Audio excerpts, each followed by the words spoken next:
Dari mata, hati tertawan. Serba-serbi kelihatan sempurna. Bagaimanakah merancang pengajaran supaya pembelajaran jadi bermakna?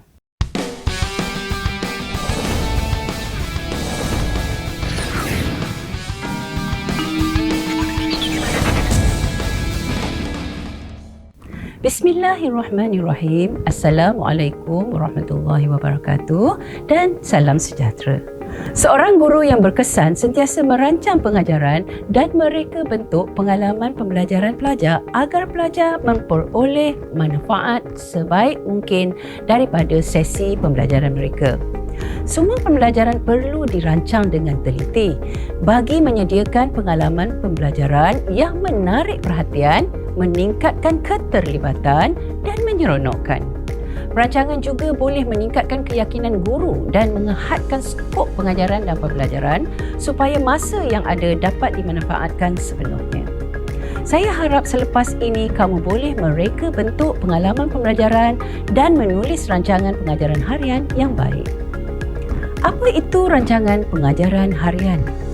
Rancangan pengajaran harian ialah pelan pengajaran yang tersusun dan terperinci yang mengandungi elemen berikut: bidang pembelajaran, kumpulan sasar, tarikh dan masa, standard kandungan dan standard pembelajaran, hasil pembelajaran dari sudut kognitif, kemahiran, misalnya kemahiran saintifik, kemahiran berfikir dan strategi berfikir, efektif, misalnya sikap saintifik dan nilai murni.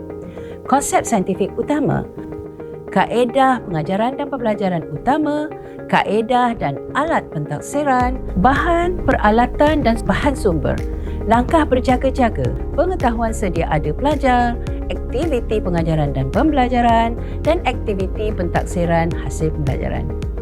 Rancangan pengajaran memandu tindakan dan oleh itu perlu fleksibel dan boleh ubah mengikut keperluan. Namun ada baiknya menghafal idea, soalan dan langkah-langkah penting. Semasa merancang, terdapat beberapa soalan yang boleh memandu perancangan. Apakah standard kandungan dan standard pembelajaran yang perlu dicapai pelajar? Apakah idea utama yang hendak diajar dan kaitannya dengan pelajaran terdahulu dan yang akan datang, dengan pengalaman pelajar di luar bilik darjah dan dengan kurikulum atau mata pelajaran lain? Apakah aktiviti pengajaran dan pembelajaran yang boleh membantu pencapaian hasil pembelajaran? Bagaimanakah bahan dapat dipersembahkan dengan berkesan selepas mengambil kira konteks pengajaran dan pembelajaran seperti kebolehan pelajar, fasiliti dan sebagainya? Bagaimana hasil pembelajaran hendak ditaksir di samping membantu pencapaian hasil pembelajaran tersebut? Rancang kaedah pembelajaran abad ke-21 yang mempunyai ciri berikut: mementingkan penyoalan berbanding syarahan atau penerangan terus. More questioning, less explaining. Lebih banyak kepelbagaian bahan dan aktiviti berpusatkan pelajar. Aktiviti hands-on, minds-on, hearts-on. Ada satu cara mudah bagi menentukan sama ada kaedah yang kita gunakan berpusatkan pelajar atau berpusatkan guru. Jika guru diam, adakah pembelajaran terus berlaku? Jika ya, maknanya lebih berpusatkan pelajar. Sebaliknya, jika guru diam, semua pembelajaran terhenti dan pelajar hanya menunggu guru, maka pembelajaran ini berpusatkan guru. Lebih besar tanggungjawab pembelajaran diletakkan ke atas bahu pelajar. Mementingkan kefahaman idea dahulu berbanding melabel idea. Ideas first, label later. Iaitu mengutamakan urutan pengajaran secara induktif berbanding diduktif. Mementingkan pembangunan pemikiran dan pemumpukan nilai. Tumpukan kepada kejayaan pengalaman pembelajaran pelajar berbanding penyampaian isi kandungan, iaitu sentiasa memikirkan pembelajaran pelajar semasa merancang. Kita mulakan perancangan dengan mengenal pasti bidang pembelajaran. Kemudian kita kenal pasti pelajar kita dari segi kebolehan dan style pembelajaran. Selain itu, fikirkan kemudahan dan peralatan yang ada, masa pengajaran dan pembelajaran, standard kandungan, standard pembelajaran dan standard prestasi. Berdasarkan semua perkara ini, kita fikirkan kaedah utama pengajaran dan pembelajaran yang paling sesuai. Kebiasaannya, standard pembelajaran paling mempengaruhi pemilihan kaedah pengajaran dan pembelajaran selain masa pembelajaran. Jikalau standard pembelajaran adalah mengeksperimen bagi menentukan perkaitan antara daya, jisim dan pecutan suatu objek, maka aktiviti paling sesuai adalah aktiviti melakukan eksperimen manakala kaedah utamanya adalah pembelajaran inkuari. Begitu juga bagi pentaksiran. Bagi contoh mengeksperimen tadi, aktiviti pentaksiran iaitu mengeksperimen tidak boleh dipisahkan daripada aktiviti pembelajaran. Untuk menentukan sama ada pelajar berjaya mengeksperimen, maka pemerhatian semasa perbincangan sebelum, semasa dan selepas amali itu harus diperhatikan. Dan kemungkinan juga laporan amali sebagai evidence pelajar berjaya mencapai standard pembelajaran mengeksperimen. Maka alat pentaksiran yang sesuai dalam kes ini adalah borang pemerhatian bagi melihat proses dan rubrik atau skema pemakahan bagi menilai produk iaitu laporan amali. Selain itu, pentaksiran formatif sepanjang pembelajaran boleh dilakukan melalui penyoalan lisan yang berterusan. Bagi merancang secara sistematik aktiviti bagi kaedah utama dan aktiviti pentaksiran, kita perlukan model pengajaran tertentu. Kita analisis dulu model pengajaran konstruktivisme 4 fasa. Fasa pertama iaitu fasa permulaan dan mencungkil idea. Imbas kembali kemahiran mikro pengajaran memulakan pengajaran. Semua perkara yang dibincangkan itu dilakukan dalam fasa 1 ini. Rancang aktiviti yang menarik perhatian dan pada masa yang sama mencungkil idea tentang konsep atau idea yang pelajar perlu faham dan ada kaitan dengan kehidupan seharian pelajar. Selain itu, imbas kembali konsep yang telah dipelajari yang ada kaitan dengan tajuk yang ingin diajar. Tunjukkan hasil pelajaran dan nyatakan aktiviti yang akan dilalui pelajar. Fasa penstrukturan dan penstrukturan semula idea. Dalam fasa ini, tujuan utama adalah merancang aktiviti yang membantu pelajar memperoleh pengetahuan dan kefahaman tentang konsep saintifik dalam standard kandungan. Dengan lain perkataan, pada fasa inilah pelajar seharusnya dibantu untuk mencapai hasil pembelajaran pada tahap pengetahuan dan kefahaman.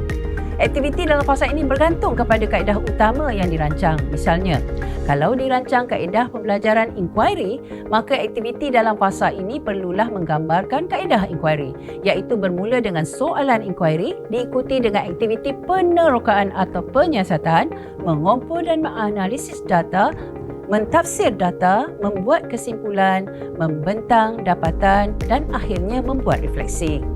Fasa ketiga iaitu fasa aplikasi idea ialah fasa di mana aktivitinya ialah aktiviti yang membolehkan pelajar mengaplikasi pengetahuan dan kefahaman. Dengan lain perkataan, aktiviti dalam fasa 3 adalah aktiviti penyelesaian masalah. Sama ada masalah yang memerlukan pengiraan jika konsep yang diajar melibatkan persamaan matematik atau formula, atau masalah yang memerlukan penyelesaian secara kualitatif sahaja. Untuk itu, guru harus menyediakan konteks baharu, sebaiknya berkaitan dunia sebenar atau pengalaman seharian pelajar. Mari saya beri satu contoh. Katakan pelajaran hari itu adalah tekanan dalam cecair. Dalam fasa 2, pelajar telah pelajari melalui penyiasatan tekanan dalam cecair berkadar terus dengan ketumpatan cecair, kedalaman cecair dan pecutan graviti. Dan terdapat formula untuk mewakili perkaitan ini iaitu P sama dengan rho GH. Maka dalam fasa 3 ini, aktiviti aplikasi penyelesaian masalah yang sesuai adalah 1. Penyelesaian yang melibatkan pelajar menggunakan formula P sama dengan rho GH.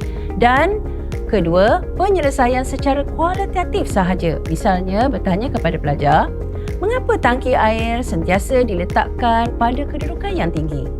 Jikalau pelajar memahami hubungan tekanan cecair adalah berkadar terus dengan kedalaman, maka mereka akan boleh menjawab dengan menyatakan bahawa apabila tangki diletakkan pada kedudukan yang tinggi, kedalaman air boleh ditingkatkan dan menyebabkan tekanan cecair lebih tinggi. Tekanan cecair yang lebih tinggi membolehkan air memancut keluar dengan lebih deras apabila kita membuka pilih air. Fasa 2 dan fasa 3 ini boleh digabungkan bagi beberapa kaedah pengajaran tertentu. Misalnya, kaedah pembelajaran berasaskan masalah dan pembelajaran berasaskan pemikiran. Fasa terakhir ialah fasa penutup dan refleksi. Imbas semula kemahiran mikro pengajaran menutup pengajaran. Aktiviti yang dirancang seharusnya termasuk menunjukkan semula hasil pembelajaran dan mentaksir sama ada hasil pembelajaran aras pengetahuan dan kefahaman telah dicapai. Bagi hasil pembelajaran aras aplikasi dan ke atas, pentaksiran sepatutnya dilaksanakan pada fasa aplikasi idea kerana pentaksirannya mengambil masa yang agak panjang dan tidak sesuai dilaksanakan semasa penutup yang biasanya agak pendek durasinya.